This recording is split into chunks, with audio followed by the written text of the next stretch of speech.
Hey Reddit, I never thought I'd be one of those guys sharing their marital problems online, but here I am. I need to get this off my chest, and maybe someone out there has gone through something similar. This is going to be a long one, so buckle up. My wife, let's call her Jessica, has been a fitness trainer for the past 7 years. When we first met, she was just starting out, teaching classes at a small local gym. I supported her dream from day one, helped her study for certifications, built her first website, even converted our garage into a home gym when she wanted to start taking private clients. Fast forward to today, and Jessica has become somewhat of a local celebrity in our city. She has her own fitness studio, a popular Instagram account with over 100K followers, and a waitlist of clients dying to train with her. I was proud of her success, truly. But looking back, I should have seen the warning signs. The first red flag was how she started treating me at home. She'd come back exhausted from work and immediately snap at me for the smallest things. The dishes weren't done right. I bought the wrong protein powder. The house wasn't clean enough for her standards. Nothing I did was ever good enough. You don't understand the pressure I am under, she'd say. I have to maintain this image. My clients expect perfection. I tried to be understanding. Running your own business is stressful, and the fitness industry can be brutal. But it felt like I was walking on eggshells in my own home. The second red flag was the schedule. Jessica would leave at 5 a.m. and often wouldn't return until 9 or 10 p.m. When I suggested hiring more trainers to lighten her load, she'd get defensive. No one can train my clients like I can, she'd insist. They pay for me, not some random trainer. Our marriage became a back burner priority. Date nights, canceled. Vacation plans, postponed. Even on her rare days off, she'd be glued to her phone, responding to client messages or posting on social media. When I tried to talk to her about it, she'd turn it around on me. You being selfish. This is my career. If you loved me, you support me instead of trying to hold me back. I felt guilty for even bringing it up. Was I being unsupportive? Was I the problem? Then came the third red flag, the secrecy. Jessica started password protecting her phone. She'd take calls in another room. Her schedule became vague, with blocks of time marked simply as client with no name or details. It's for client privacy, she explained when I asked. Some of my clients are high profile and don't want their training regimens leaked. It made sense, I guess. But something felt off. Everything changed last month when I received an anonymous email. Your wife is meeting with a client at the Westlake Hotel, room 307, tonight at 8 p.m. You might want to see this session for yourself. I stared at that email for hours, telling myself not to do it. Jessica would never cheat. We had our problems, but surely not this. Still, I couldn't shake the feeling that I needed to know the truth. At 7:45 p.m., I found myself in the hotel parking lot, trying to convince myself to turn around and go home. But I couldn't. I had to know. What I discovered changed everything. I sat in my car for what felt like an eternity, debating whether or not to go into that hotel. Part of me wanted to drive away, to preserve what little trust remained in our marriage. But another part needed to know the truth. At 8:10 p.m., I finally worked up the courage. The lobby was quiet as I made my way to the elevators, my heart pounding so loudly I was sure everyone could hear it. Third floor, room 307. I stood outside the door, listening. I could hear Jessica's voice, that same motivational tone she used with all her clients. Maybe this really was just a training session. Maybe the anonymous email was sent by someone trying to mess with us. Then I heard a man's laugh, followed by Jessica's. Not her polite client laugh, but her real one, the one I rarely heard at home anymore. I knocked. The voices went silent. After a moment, Jessica opened the door just enough to peek out. Her face went from confusion to shock to anger in the span of seconds. What are you doing here? She hissed. stepping into the hallway and pulling the door almost closed behind her. I could ask you the same thing, I said, trying to keep my voice steady. Since when do you train clients in hotel rooms? It's not what you think, she said, her voice low. Mark is a high-profile client. He can train at the studio because of privacy concerns. As if on cue, a man appeared behind her. Tall, well-built, wearing expensive workout clothes. He extended his hand to me. You must be the husband. They heard so much about you. I am Mark. I shook his hand automatically, still trying to process the situation. The room behind them had a small area cleared for exercise, resistance bands and a yoga mat laid out. There were also papers spread across the table, documents, not the workout plans Jessica typically used. Mark is launching a new health supplement line, Jessica explained, noticing my gaze. He wanted my input on the formulations and marketing strategy. He's offering me a partnership. Relief washed over me, quickly followed by embarrassment. I jumped to conclusions. This wasn't an affair, it was a business opportunity. I am sorry, I said. I got an anonymous email saying you be here. I thought, you thought I was cheating? Jessica's voice was ice cold. After everything they built, you think I throw it all away like that? Is that how little you trust me? Mark cleared his throat awkwardly. Maybe I should give you two some privacy. No, Jessica said firmly. We're in the middle of something important. My husband is leaving. The dismissal stung, but I knew I crossed a line. I apologized again and left, feeling like an idiot. When Jessica came home that night, much later than usual, she tore into me. How dare you spy on me? She fumed. Do you have any idea what you could have done? If Mark hadn't been so understanding, you could have ruined this deal for me. I am sorry, I said for what felt like the 100th time. The email seemed so certain. I should have just asked you. Yes, you should have. But instead, you chose to believe some anonymous tip over your own wife. She was pacing now, her face flushed with anger. This is exactly why I don't tell you about these meetings. You always overreact. Wait, I said, confused. What do you mean, these meetings? How many secret hotel meetings have you had? She rolled her eyes. They not secret hotel meetings. They business discussions that need to happen in neutral, private locations. And yes, there have been several, because unlike you, some people actually believe in my potential. Each word was like a slap. I always supported her dreams, sacrificed for her career. But in her version of our marriage, I was the unsupportive villain. That's not fair, I said quietly. They always believed in you. Really? Is that why you constantly questioning my schedule? Why you always complaining about how much I work? Why you showed up tonight to humiliate me in front of a potential business partner? I tried to explain that I was worried about our marriage, not her career, but she wasn't listening. The argument went in circles until she finally stormed off to sleep in the guest room. The next morning, she left before dawn without saying goodbye. I found a note on the counter. Going to be at meetings all day. Dawn, wait up. I decided to take a personal day from work. I needed to clear my head, to figure out what was happening to our marriage. That's when I noticed Jessica had left her laptop open on the kitchen table.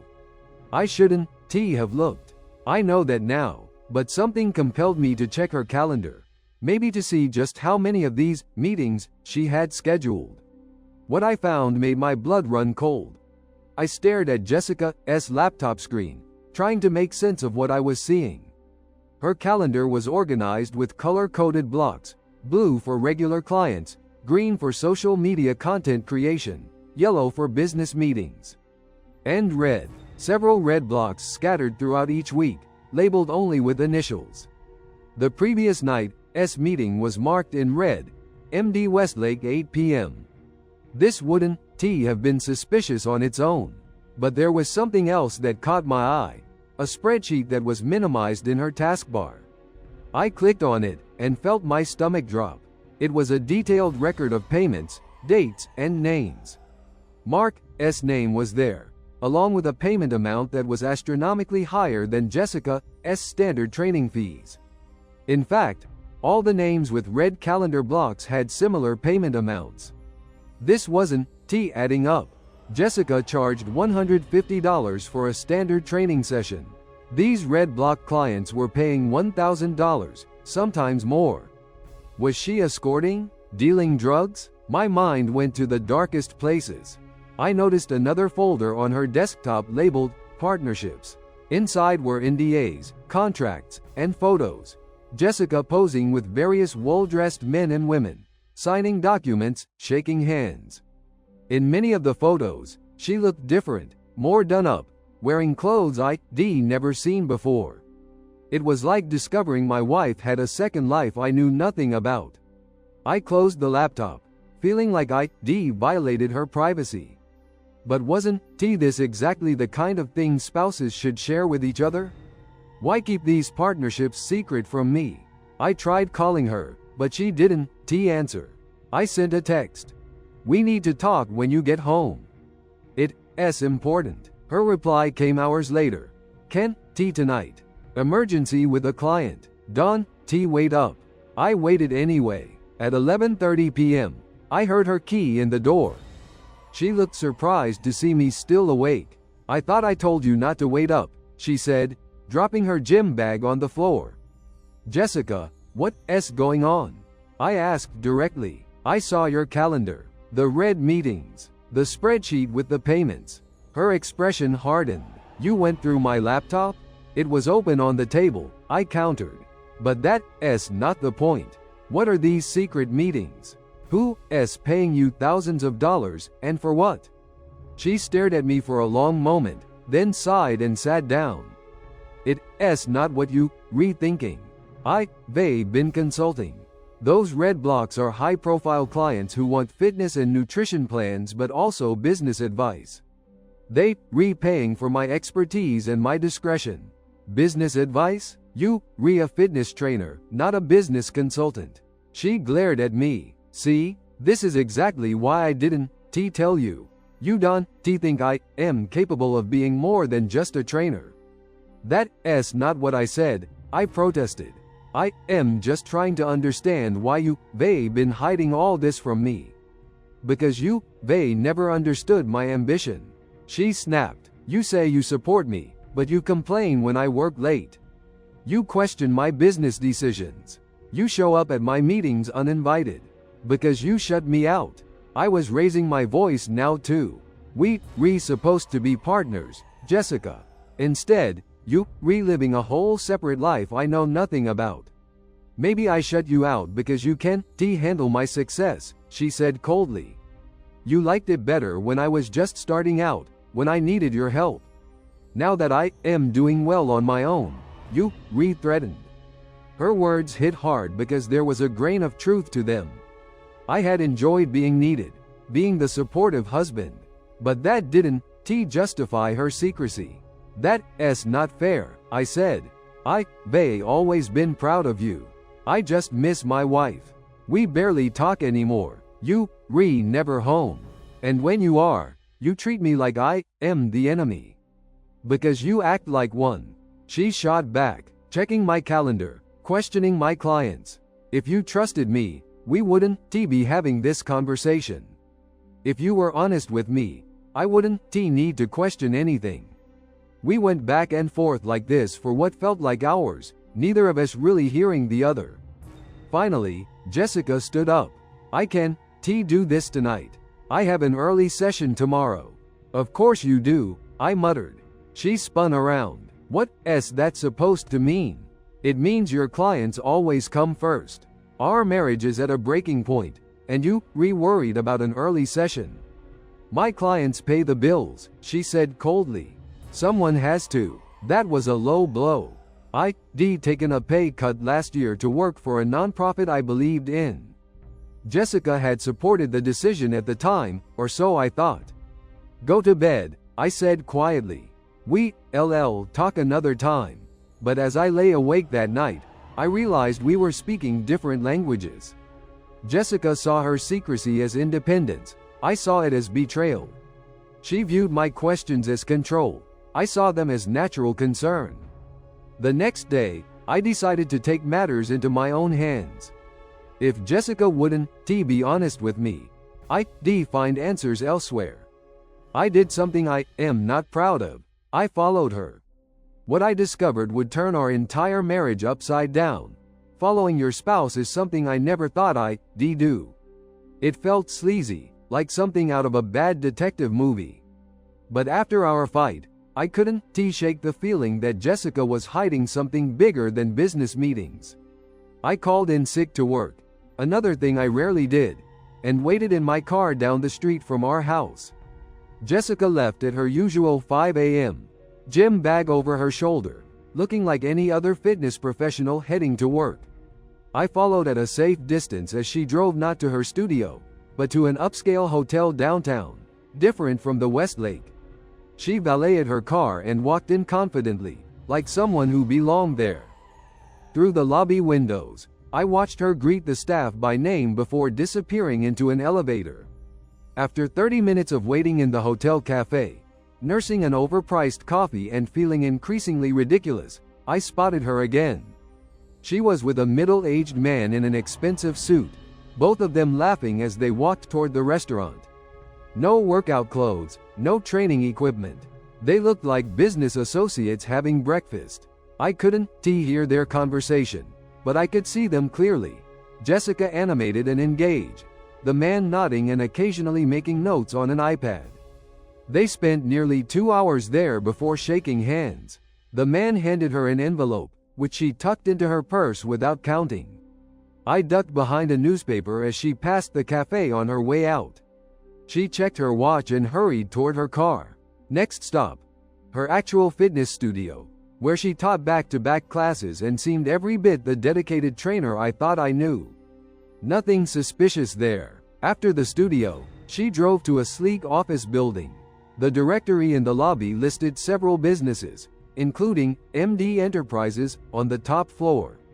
I remembered the calendar entry from the night before, MD Westlake.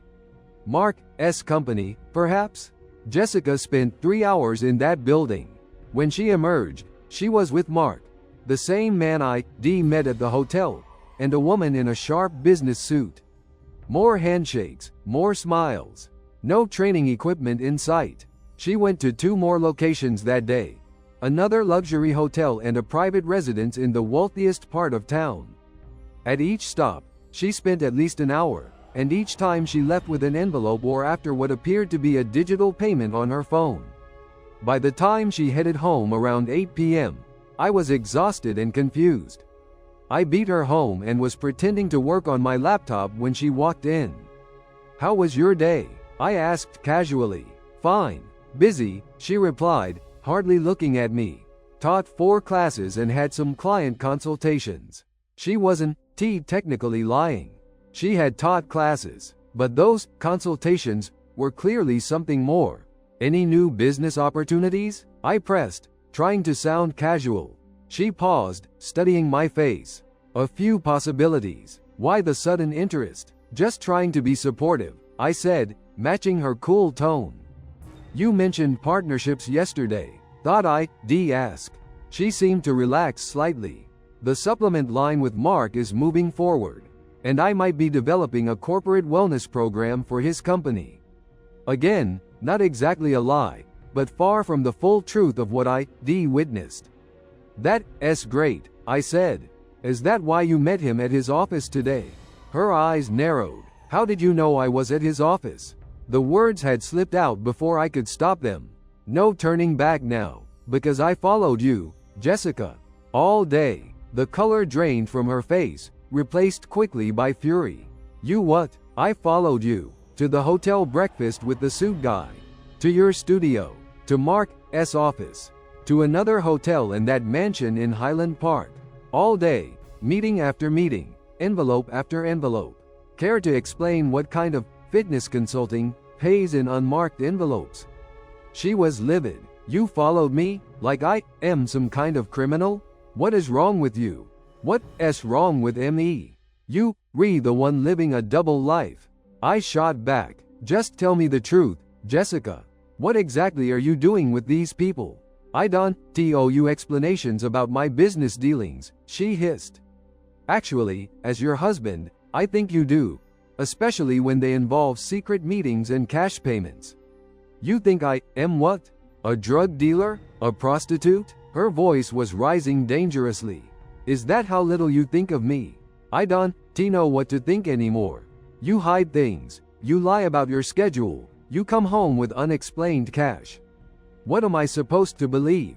You supposed to trust me? She shouted. But clearly, that's impossible for you. The argument escalated until we were both saying unforgivable things. Jessica called me controlling, paranoid, jealous of her success.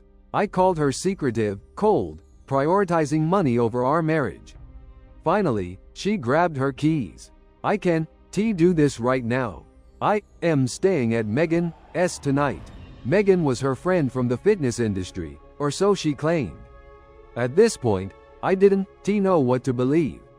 Fine, I said, but this conversation isn't over. Maybe our marriage is, though, she said quietly before slamming the door.